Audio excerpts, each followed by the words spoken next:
All right. Well, thanks everybody for coming. My name is Rod Probst. I am the airport manager for the city of Cottonwood. Some of you know me, some of you don't. I've been here 5 months and I've been doing airports for 35 years. Got an undergraduate degree and a graduate degree in business administration. I'm a retired Marine pilot. I've got about 3,000 hours of flight time, airline transport pilot certificate, type ratings in jets and helicopters, and I've flown all over the world. I was the vice chair of the Orange County Airport Land Use Commission for almost 18 years, and that's a different system. We'll talk a little bit about that tonight. Other than that, we're going to talk Part 150, a little bit about Part 161, and noise certification for airplanes. If you have questions, let me know. I'll try to answer them. And the most important director of strategic business initiatives has a microphone, and he'll be happy to give it to you if you have questions. So Part 150, well, before we start to talk about that, the FAA's mission is really about the safest aerospace system in the world. And I want you to remember that because we're going to talk about that several slides down. They control the national airspace system and have since 1958. They have essentially preempted local jurisdictions from having any control of aircraft that are airborne. The thing about airplanes, it's great when you want to go someplace. Councilman Marks was just telling me about flying into Long Beach. You know, when you fly into someplace, you know, that you want to go, that's great. Otherwise, airplanes just make noise. I ran the city of San Diego's airports for 5 years. The international airport in San Diego is an airport people love and they hate. They love it when they want to go someplace because it's right there, and they hate it the rest of the time. So the FAA deals with noise in a variety of ways. It's really about collaboration with airlines, local governments, airports, but they still haven't figured out how to stop the noise. So when you look at it, the private industry says what they're going to fly, where they're going to fly it, when they're going to fly it. Airports are where they're at, and were located essentially decades ago. Cottonwood Airport's been around for over 100 years. And the runway's aligned because the wind blows north and south, about half the time from the south, about half the time from the north. So when you look at that, most airports, frankly, were built in old riverbeds because that's typically what's flat. So the Cottonwood Airport's a little higher than the rest of the city. So let me read if I've got anything else here. We're going to talk a little bit about the FAA budget and where their priorities are, which is, I think, interesting. Airplane noise. People say, hey, these airplanes should have different mufflers. Well, there's a FAR, Federal Aviation Regulation. It's Part 36 that has to do with airworthiness. And the FAA, the federal government, tells airplanes you can't make more than this amount of noise based on their research. So really mostly applied to turbojet airplanes. Some of us are old enough to remember when a Boeing 707 made a really lot of noise on takeoff. I flew a jet that they wouldn't let us land at John Wayne because it made too much noise. Their jets are much quieter today than they used to be. The Cessna 172 is about the way it was 30 years ago. Hadn't changed much, other than they have hundreds of thousands of dollars of computer gear in it now that they didn't used to. So to get an airworthiness certificate, the airplanes have to meet this Part 36. And so I do know that some of the flight schools are looking at better mufflers if they can find them, and they're just not out there.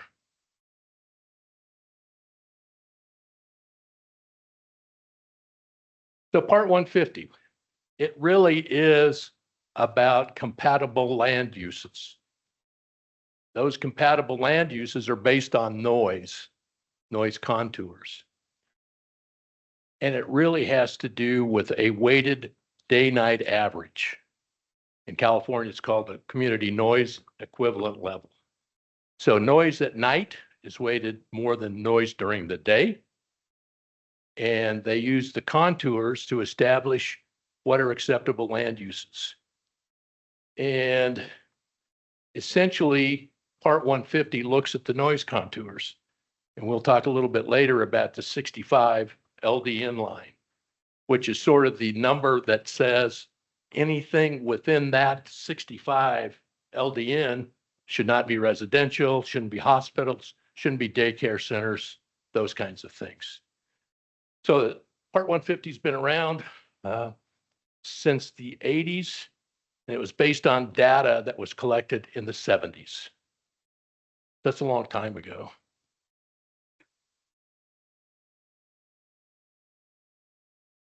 So again, based on data that was researched in the 70s, and it uses that LDN or community noise equivalent level to establish contours. And I'll show you a map about the noise contours for the Cottonwood Airport as we go down. Sir.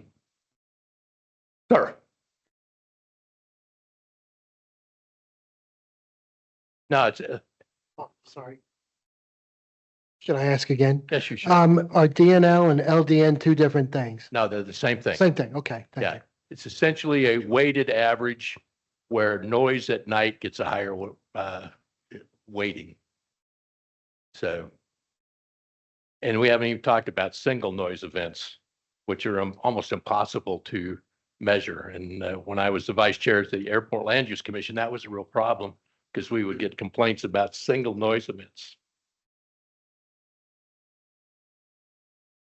So there is an FAA order that talks about environmental impacts.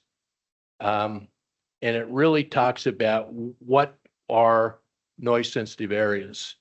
And I talked about it a little bit. Mosques. If you go to San Diego off Interstate 5, there's a Buddhist temple, noise sensitive area, residential. And again, the 65 LDN or DNL is really kind of the magic number. And that's what the FAA looks at for saying, hey, this is a noise sensitive area. So part of the problem with that is you might live on a street and your house is inside and the house across the street is not inside that line. So that ends up being a problem at times. So this came out of the, sir. 65.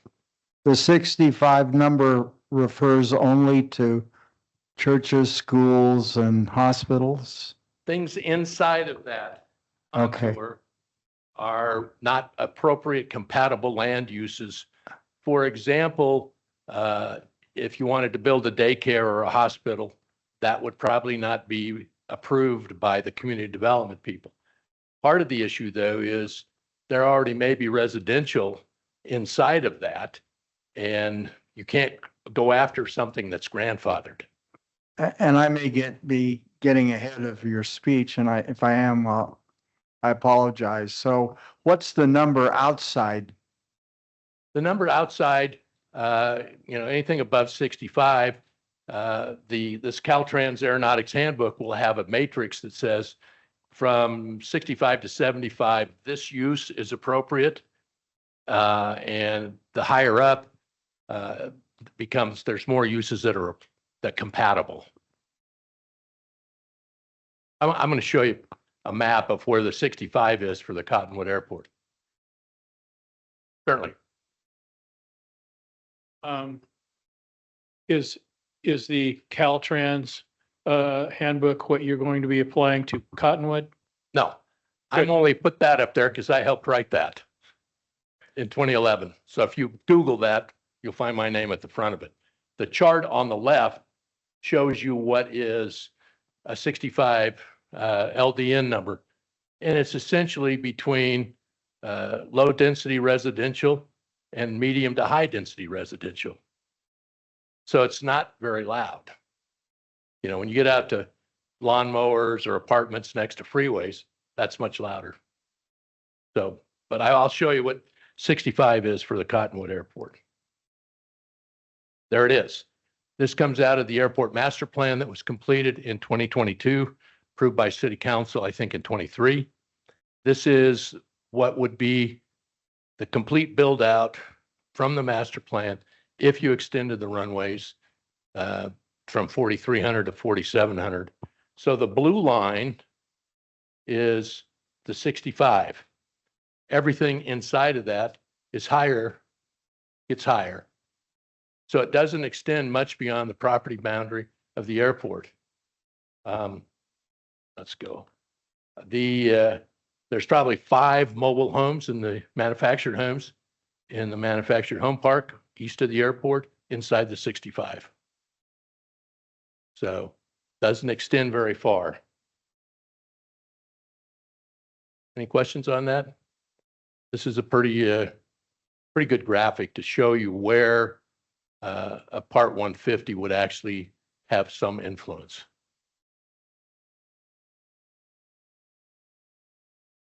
So where would be able to find that online? It's on the airport website under Airport Master Plan. Where does Clarkdale show up as far as this? Clarkdale is a mile or so farther to the north and east. It's not even close. So we're going to talk about something that was done by the Biden administration in 2024. But right now, a Part 150 would do nothing for Clarkdale. It might do something for the 5 manufactured homes in the trailer park. Might.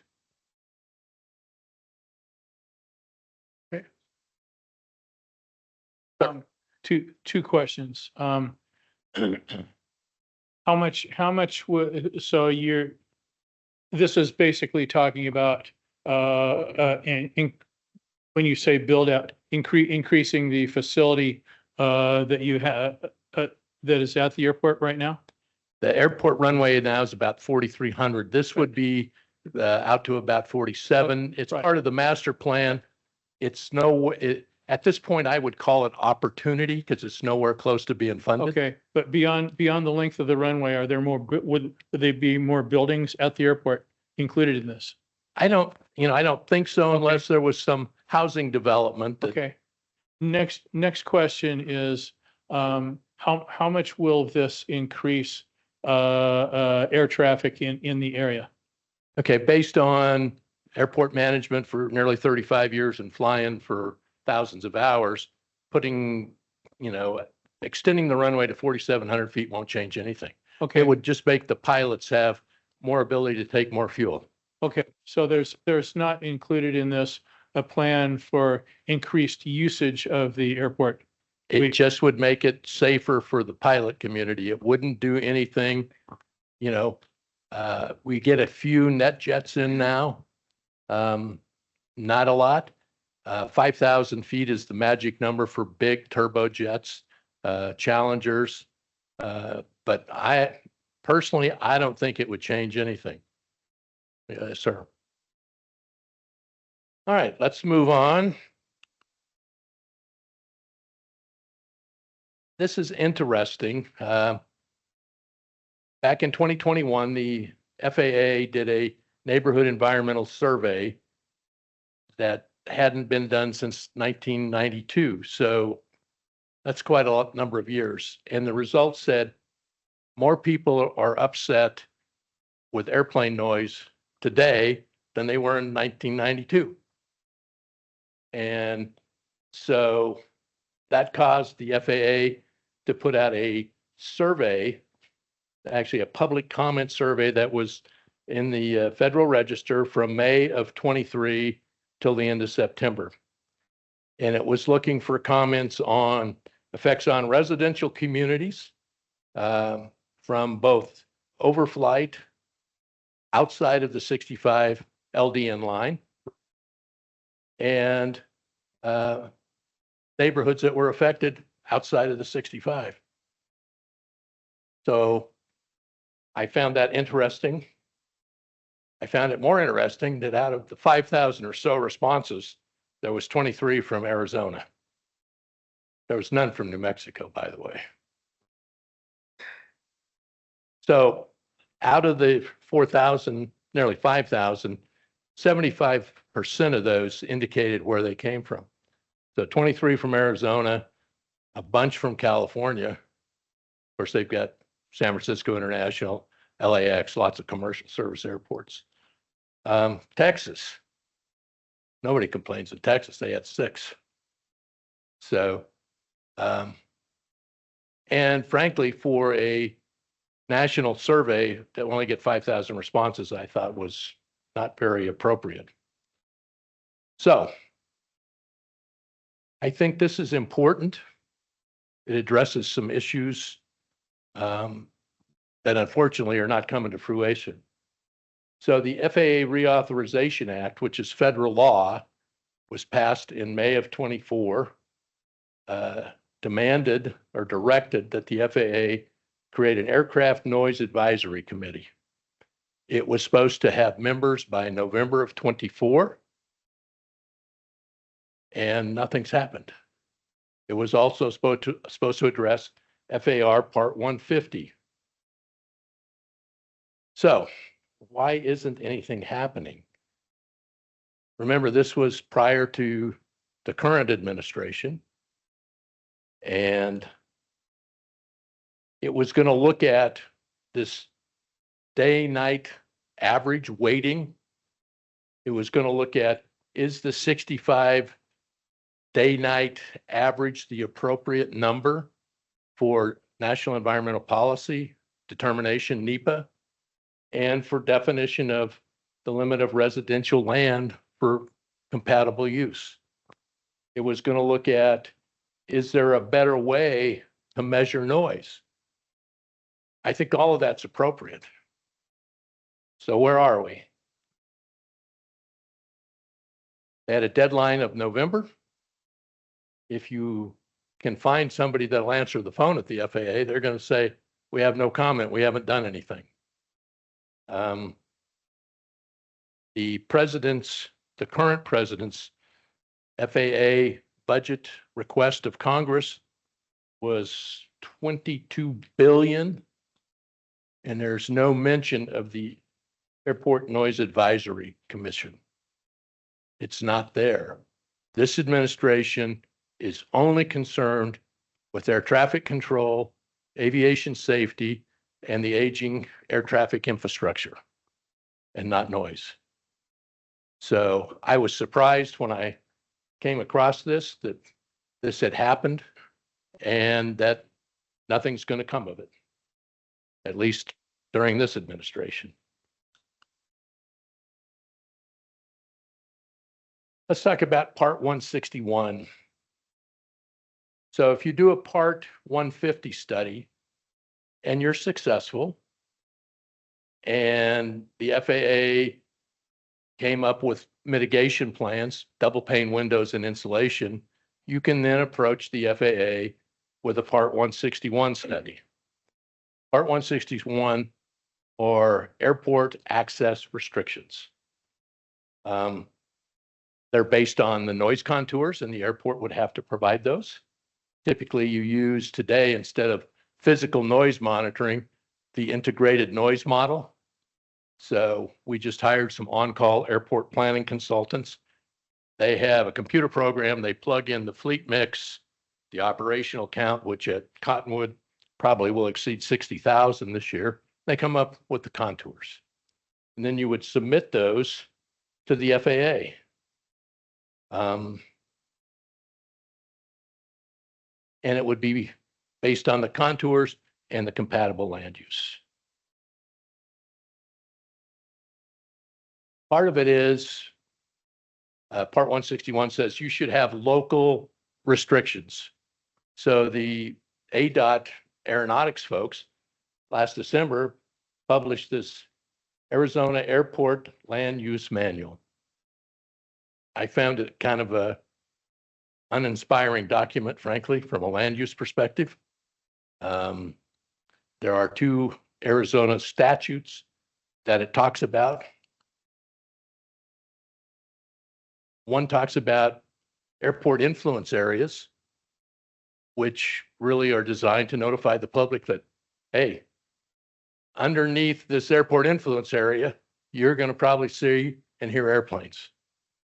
City of Cottonwood does not have that.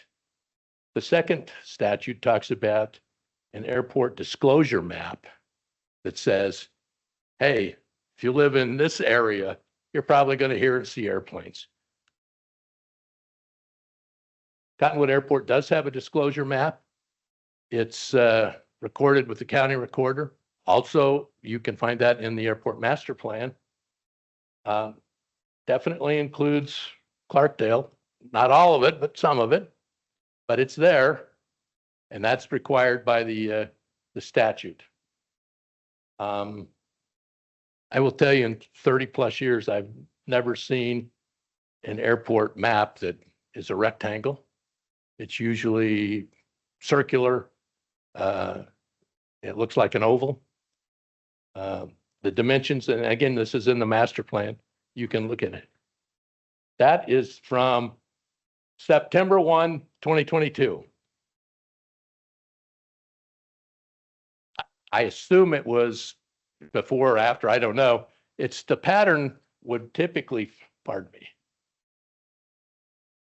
Clicker's getting the best of me. The pattern would typically be inside of that box.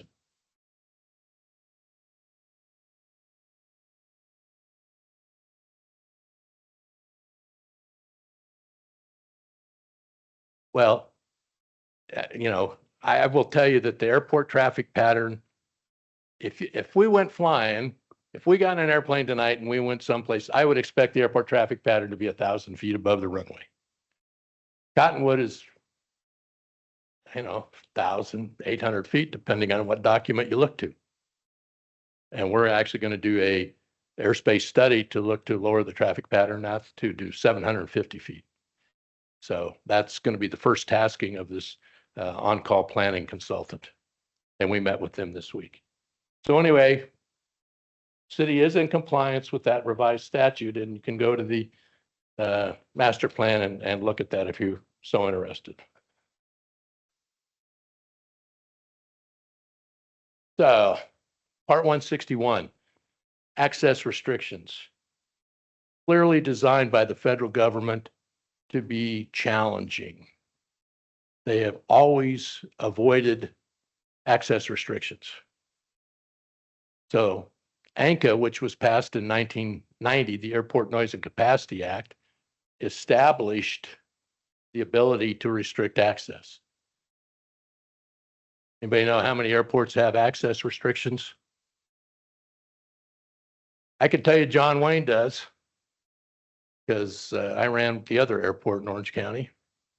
They have an access restriction. They have a curfew from 11 at night till 6:30 or 7 in the morning. They instituted that in 1985, prior to ANCA. So the FAA looks at restrictions as the very last resort. There are 6 requirements you have to meet to impose an access restriction. And I'm going to show them to you. And they look pretty simple. To me, they look simple. They have to be reasonable, non-arbitrary, non-discriminatory, does not create an unreasonable burden on interstate or foreign commerce. Restriction is not inconsistent with mandating safe or maintaining safe and efficient use of the NAS, the navigable airspace. Restriction does not conflict with other U.S. laws. There's been adequate opportunity for the public to comment on it. And the restriction does not create an unreasonable burden on the national aviation system.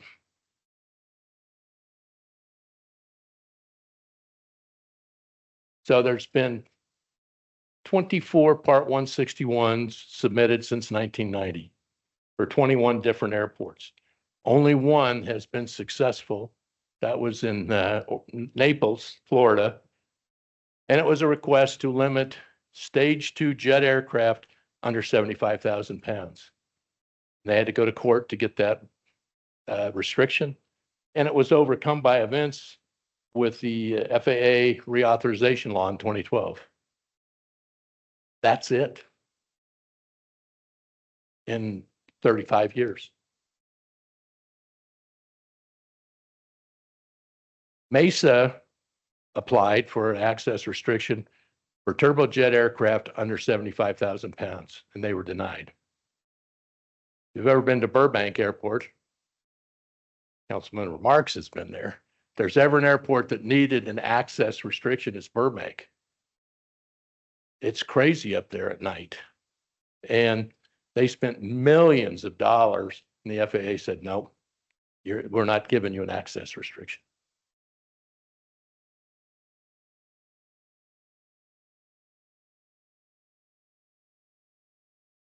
So the city of Cottonwood, I think when I was doing my homework to interview, I thought their website on noise mitigation was pretty good. They had some things that they recommend. Bottom line, they're all voluntary. We have noise sensitive areas around the airport. It's all voluntary to avoid those. We've asked no more than 4 aircraft in the pattern, no repetitive takeoff and landings from certain hours. And unless the pilot says, okay, I'll do that, it's just voluntary. I've heard that Sedona doesn't let pilots do touch and goes. I was a general manager in Sedona 12 years ago. That was news to me. You go to their website, it's all voluntary. I talked to the airport manager up there, who lives in Clarkdale, by the way. Congratulated him because he's lasted there longer than anybody after I left. So access restrictions like not allowing touch and goes, you can't do that. It's a request. List of references. And why did I do that? Because on the 26th, I'll come back here, and anybody that wants to come back and after they are able to research this on their own, I'll be happy to discuss it and answer questions. If there's enough interest, we'll form a group to further evaluate it. But in 30 plus years, part 150 and part 161, pretty cut and dried. And with that, I'd be happy to answer any questions.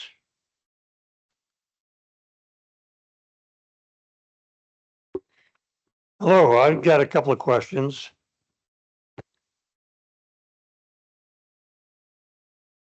Just for clarification, you were talking about the length of the runway from 44,300, 4,700, and you suggested that they were probably doing that for safety. Well, there's no mention of safety in the airport plan. What they were doing is they had 3 different plans to try and get the airport runway to 5,000 feet. And there was no way to do that by not going over Mingus Avenue. And so they settled on the plan that you showed up there. And the reason they settled on 4,700 feet is because with 4,700 feet, the FAA told us that we could use declared distances. And declared distances, for anyone that doesn't know, means that a plane that the manufacturer says requires 5,000 foot runway, you can try and go ahead and land on a 4,700 foot runway using declared distances. We just renamed different parts of the runway. So that was the reason for them trying to change it from 4,300 to 4,700 to get larger planes in here. I don't, as a pilot with thousands of hours, I'm telling you that that extra 400 feet is insignificant. It is not going to get net jets in here with anything other than a citation latitude. And now the noise mitigation, if I understand correctly, if the FAA draws a magic circle in the sand and says everything inside here, you can get FAA funds to do noise mitigation the way we tell you to do it. Anything outside of that magic circle, sorry, you can't use, there's no FAA funds available for you. Now, that doesn't mean that the city could not use our general fund to do our own noise mitigation for those houses and homes that are outside the magic circle. And the city could put double pane windows in and everything else. So the city could set up their own as long as we do not use airport revenue. Is that correct? The city council could approve an expenditure for noise mitigation that doesn't comply with FAA Part 150. You're talking to the wrong guy about expending general funds on the airport for mitigation. You know, yes, I think the answer to your question is yes. Okay, so that would be a good reason for Cottonwood to start charging reasonable fees at the airport so that the airport would pay more of its own cost, rely less on city funds, and then the city could use those general funds to actually do noise mitigation. So that's one way that would work. And my last question is, you were talking about Sedona and everything being voluntary.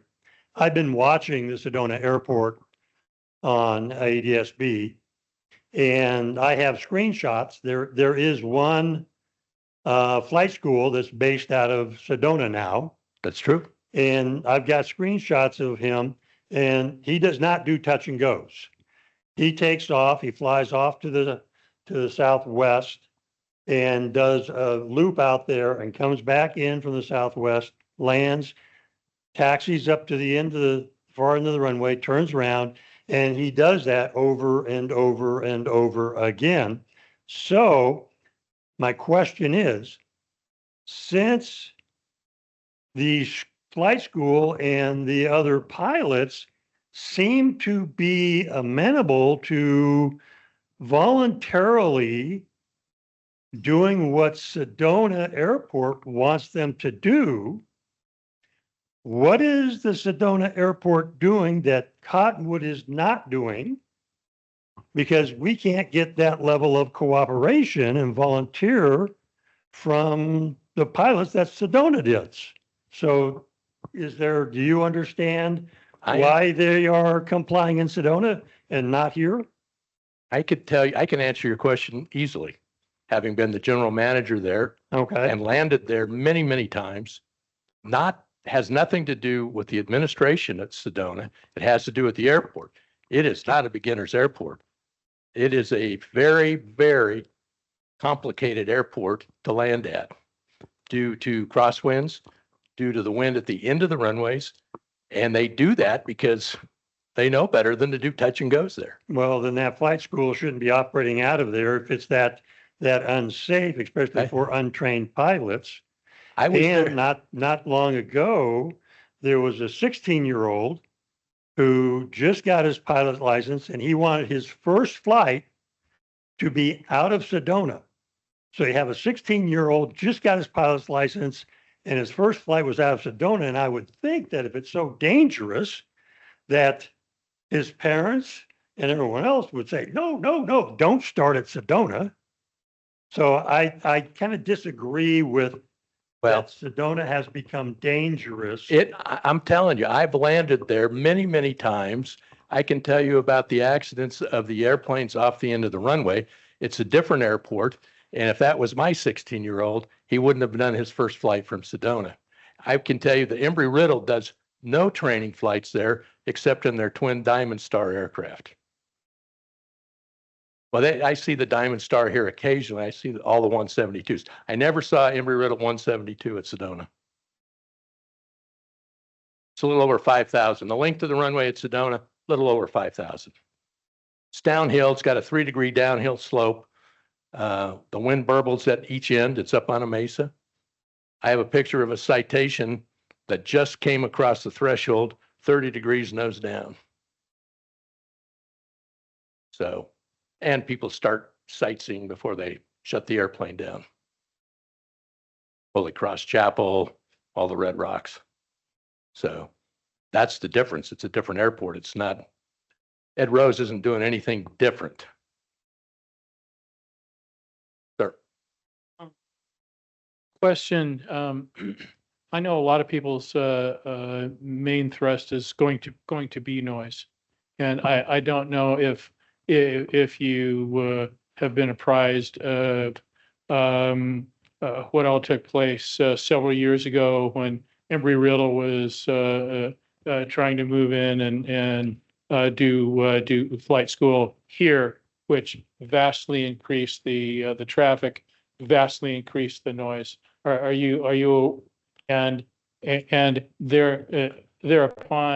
the then airport manager was considered and had a public meeting, actually several in a row, to get people's input, and everyone was deeply impacted by the change in the increase in airplane noise, and somehow magically that landed, no pun intended. And since then, whatever was changed made it a whole lot, return it to being a fairly benign topic. Where are we going to be able to maintain that level of semi tranquility, or is this heading in the direction of going back toward having flight schools and such? Well, I think you have two questions. The question has to do with Embry-Riddle having a based presence at Cottonwood Airport. I haven't heard that. Certainly the city controls whatever available leased land is available for lease. And the city council could certainly say, we're not going to approve a lease for a big flight school. Your other issue is, what's the ops tempo that Embry-Riddle creates? So 5% of their total operations are done at Cottonwood. So we're going to do 60,000 operations here, I think, in calendar year 25. I think 60% of that's Embry-Riddle. 15% of their touch and goes for their entire operation is done at Cottonwood. I went over and spoke to the chair of the flight department. He told me he had 77 Cessna 172s. He was getting 12 more this year. And the chancellor at Embry-Riddle said they have over 100 172s now. They're looking to go to 1,200 flight students. And they're starting to train, or they've trained one class of entry-level Air Force pilots, young second lieutenants for primary flight. And next week, they'll start their second class of that. So I think their ops will continue to increase.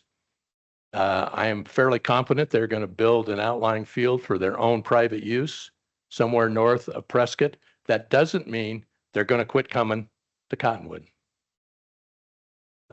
Reason I ask is we're in the flight path. I understand. When that took place, it was unbearable. One morning I counted, I think, 62 flyovers in less than an hour. Well, I am sending the monthly Vert Tower reports to both the chancellor and the chair of the flight department. And we are tracking when they're outside of what the times they say they're going to be here.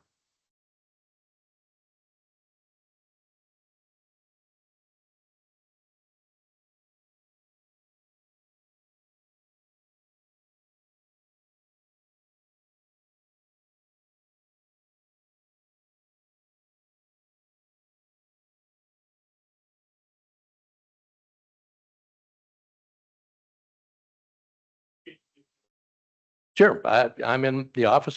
My door's open. I'd be happy to talk to people about it. I'm just telling you what the federal law is and what I've seen in 30 plus years of what constituents can do. Sir. So if I hear you correctly, they're going to start a new class next week. So it appears that we will go back to a flight over Clarkdale every 2 minutes. Well, I can tell you that's what we see. I don't know what they're going to do, but I'm just telling you, They have a contract with the Air Force to train entry-level Air Force pilots. They're actually going to build bachelor officer quarters on the campus for those folks. So those of us in Clarkdale are basically screwed. Because they make their turn in a distance of about 4/10 of a mile between Second North and Deception Gulch. And most of that is right over my property. And I have recorded with my OCD flights every 2 minutes, and they come right over my house. They come right over the Blue Heron. Occasionally they go over Tawaki. Occasionally they go over Deception Gulch. But it is mind-numbing to have to listen to that. Let me tell you what the city has proposed. The vice chair of the Airport Land Use Commission proposed an arrival and departure routing farther north, farther east. I personally gave that map to the chancellor of Embry-Riddle, said we'd like you to look at this and would keep the airplanes arriving and departing north of Clarkdale, and if possible, do a modified traffic pattern. He took that. He said his safety folks have looked at it and they're going to implement that. We're going to ask, like I said, our consultants to do a traffic pattern analysis. And if it's safe from a traffic pattern perspective to lower the traffic pattern altitude, we'll do that, and I'll bring that to the council as an information item.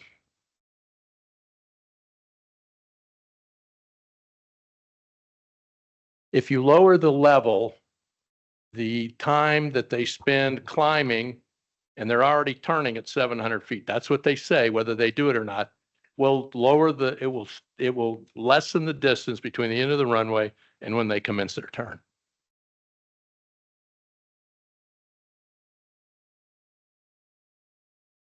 Take this question. Well, our story, and actually 4 of us from our exact street are represented tonight. And we duplicate what you're saying right in front of me, sir, in Clarkdale. Every 2 to 3 minutes, we have the planes come over our house, turn around. We're part of the turnaround pattern. And they're like 50 to 100 feet above the house. And 4 or 5 years ago, it was really driving me insane. And the airport personnel was very nice at the time, and he said, call Embry-Riddle. So I did. This was 4 or 5 years ago, and he gave me the time of day. He sent me flight patterns. He said they should be flying 500 minimum to 1,000 feet. Well, they barely topped the trees by our house, and you hear it every 2 to 3 minutes. You hear their mufflers on their plane, whatever it is, rattles the windows. It really drives you crazy, and it must be looked into if flight instructions are going to continue. It Well, has to be monitored. The city of Cottonwood has absolutely no way to tell them not to do that. We can't tell them how to fly their airplanes. We can change the traffic pattern altitude, and we certainly have recommended to the chancellor a different routing for arrival and departure. But, you know, if I'd sent an email to somebody today and said, if the city could have done something already, they would have. I mean, they didn't need to hire me to say, oh, you should do this. Yes, ma'am. It's possible.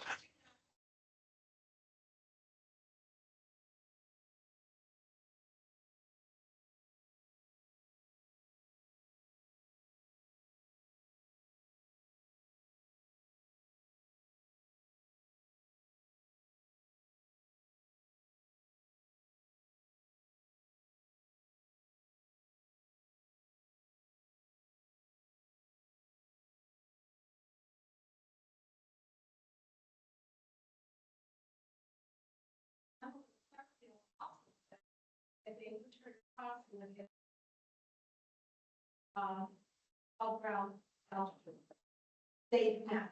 So what happened when they changed the flight pattern in 2022? After my house was built, they used to turn crosswind, right? They take off, they turn crosswind, and they would turn at 500 feet. never affected Parkdale. We were fine. And then the airport commission, without any study, without study having anyone look into it, changed it to 1,000 feet. And then they put out their reporting, which is taken off, that they would fly to 1,000 feet and then turn across to 1,000. Now, they're supposed to turn in 700. They do not. They do not every day. They have yet to turn in 700 feet. You know that. Every riddle knows that. They filed a FIF, Flight Information File, with their students and their instructors that said they're going to turn in 700 feet. And again, they would keep them out of most of Parkdale, and their students and their instructors are ignoring it. They gave the flight information file to Mr. Crow. They ignored multiple times every day. And they have gotten their tax-free bond from Yavapai County. So I would suggest that if any of you that are voting for representatives in the future, remember who voted for that bond. Nikki Check voted against it. Everyone gave them their free money, and now they just ignore us every day. So I don't know why the FIF is not being followed. I know you can't tell them how to fly, but if you say an airport manager that is concerned with safety should be concerned when students are not following their FIF. The city of Cottonwood is incredibly concerned about safety of the operation of the airport. We are not concerned about telling Embry-Riddle or any other pilot how to fly their airplane. That is not the city's business. And the reason that we removed the recording from the AWAS is it told pilots how to fly their airplane. We are not in the business of telling people how to fly their airplane.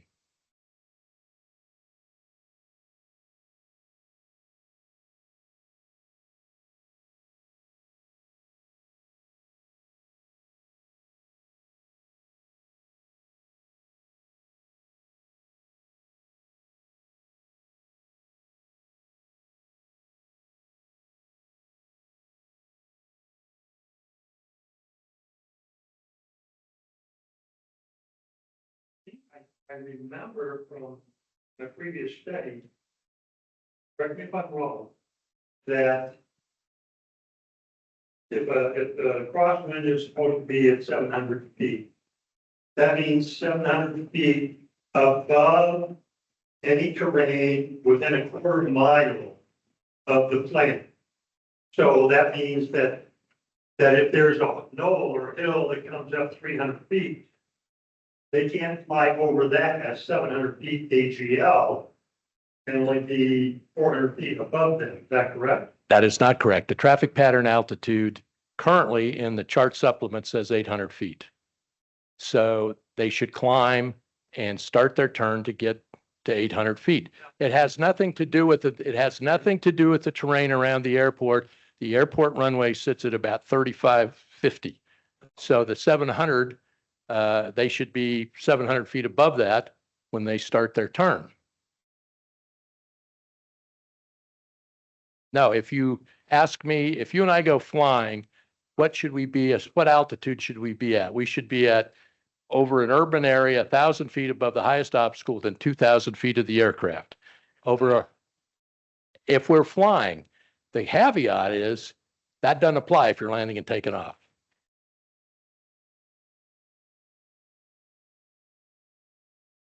Any other land use or Part 150 questions?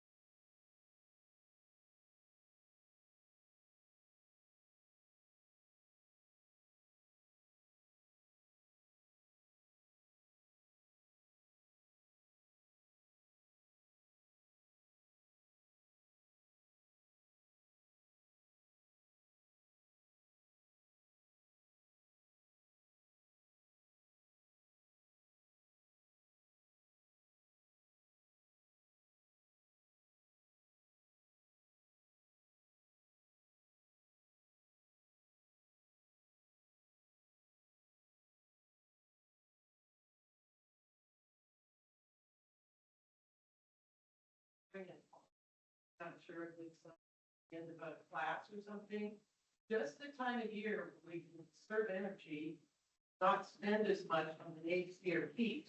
We have to shut up the house because we can't really have a conversation or we can't hear the TV that we want to watch that for. And it's just, we live here out in Phoenix, so we can have peace and nature. And, you know, I'm all for the local pilots doing their thing. That's fine. We knew that when we built there, but not to have it be practice. You know, 15 times, 12 times, whatever they do. I'm trying to shut it out of my mind so I don't stand it out. But when we have our choice to sell, but then who would buy in that area? Who would buy? And I wish I had an answer for you. I mean, I've been coming to the Verde Village for 40 years. My wife's dad lived there. So while I was still flying for the Marines, we would come over. I don't have an answer for you.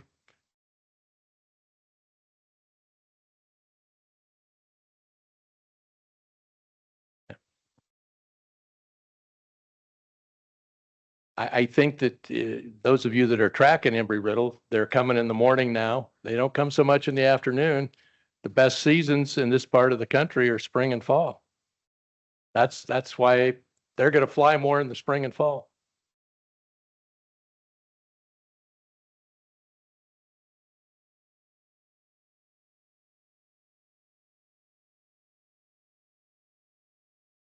Yeah.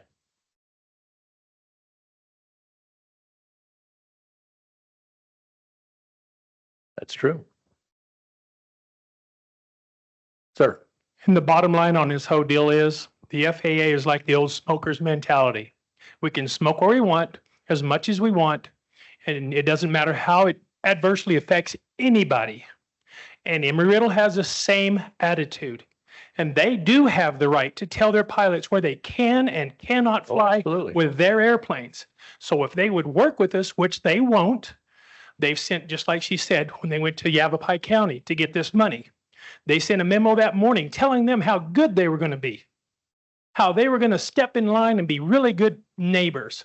The very next day, they're there before they're supposed to, more airplanes in pattern than they're supposed to have.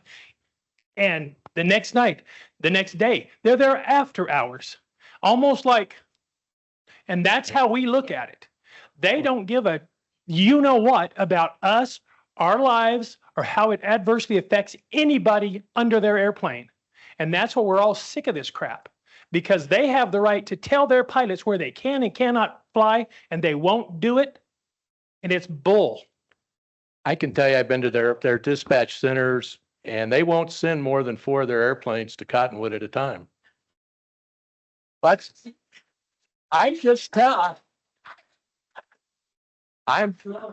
I'm telling you, the students pick where they want to go.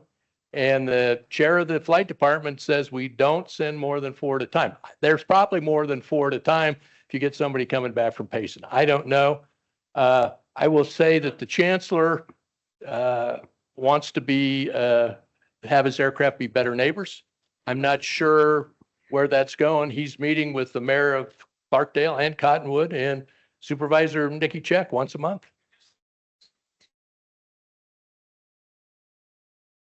I don't know. I'm not involved. And I'm not involved over there.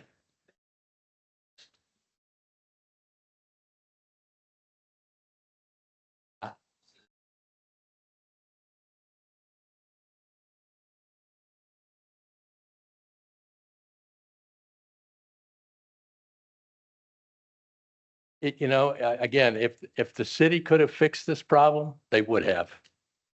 I mean, Sir, so you've spoken with them about their increasing their contract and they're potentially building that someday another runway. yes. Have they discussed what they would expect to do at that runway versus at over here? Well, how would that affect the training flights here? I can't comment for what Embry-Riddle might do, but it certainly might allow them to not come on Saturdays or Sundays. It might change their hours. They're still going to come here, even if they build this runway.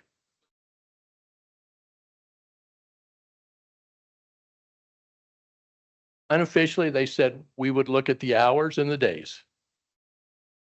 And they're still going to come here. Yes, ma'am. Well, how about in 2 weeks when you have your next meeting, we really truly find a way to have the city get involved a little more and find a way to get these people's lives better impacted. It can't be like, too bad. There has to be something done. There has to be meetings. Every riddle has to be accountable. And if you just say, oh, we can't do anything, then they're going to keep doing it. I think I've tried to tell you what the laws are that are affecting what we can do and what we can't do. The federal government since 1958 has controlled the airspace. And that's the result of a crash over the Grand Canyon that happened in 1956. So I know that the mayor and the council members would love to do something. But if you all go home and research this and come back and say, oh, you didn't know that you could do this, I'd be happy to run that up the chain of command. I've been doing this a long time.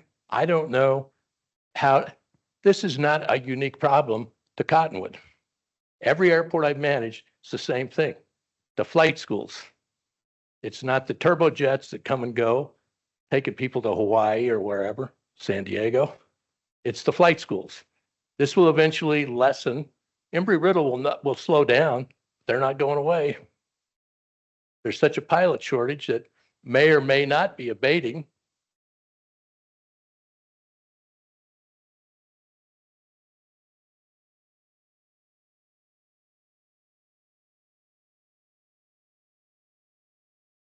So, any other land use questions? Yes, ma'am.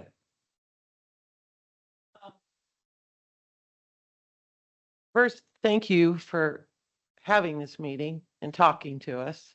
My pleasure. I was late. I had physical therapy in Sedona. But when I came in, what it seemed like I heard is y'all can do nothing about it. But what I want to ask is, who can do something about having Embry-Riddle adhere to what's in writing? What can be done to make them follow their own rules? At Embry-Riddle, I'm sending them the monthly vert tower reports. The reports list every takeoff and landing for 24 hours for a particular day.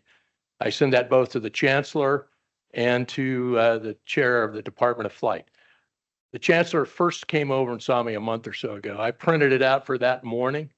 I said, oh, by the way, Dr. Witcher, you had an airplane here at 6:30 this morning, and your flight information file says they won't be here till 7. He was stunned. He was actually shocked.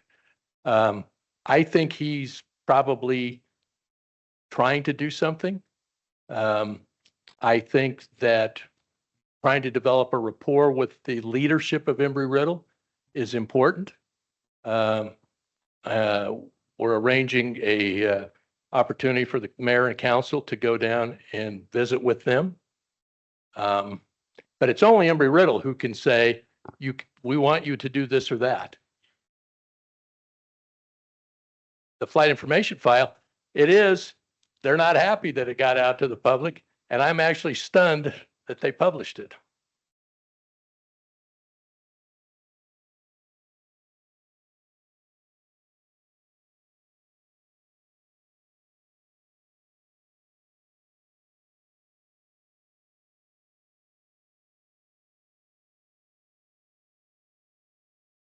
If Embry-Riddle wants to change, things can change. The city of Cottonwood cannot force a change.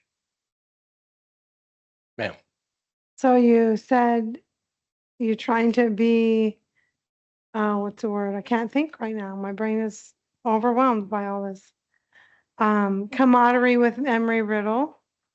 So maybe on your next meeting, you invite the people in charge of Embry-Riddle that are over the flight to come in and let everyone talk to them instead of they won't do this, they won't do that, they're doing this, they're doing that. Tell it to them, because they're the ones who can change it. You can't. No. I think they've done that. They've been at this meeting. I think the leadership has been at the, Embry-Riddle's leadership has come to the airport commission.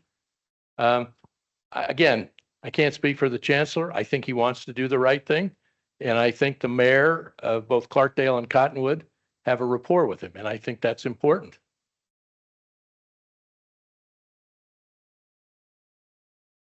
This was really a presentation for me to tell you all about Part 150 and 161 access restrictions. There was not good news. That's not going to happen. That is not going to happen because the city leadership doesn't want it to happen. And frankly, it's not, I'm not going to argue with you about it. It's not going to happen. So. Just a detailed question for you. What actually physically happens in a Part 150 study? Do they actually go out and place microphones? No, they do the integrated noise modeling based on the fleet mix at the airport and the operational count. And then they draw the lines. And it's that traffic pattern box that you indicated. Yeah, and it's a much more complicated modeling, integrated noise model. And what the Biden administration was looking at is maybe that's not the best way to do this. Not going to happen until there's another administration.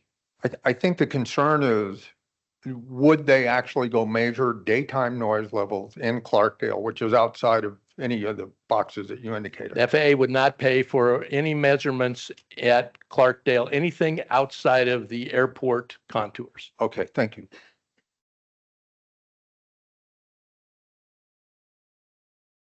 All right. Well, thanks everybody. And 2 weeks, you're welcome to come back.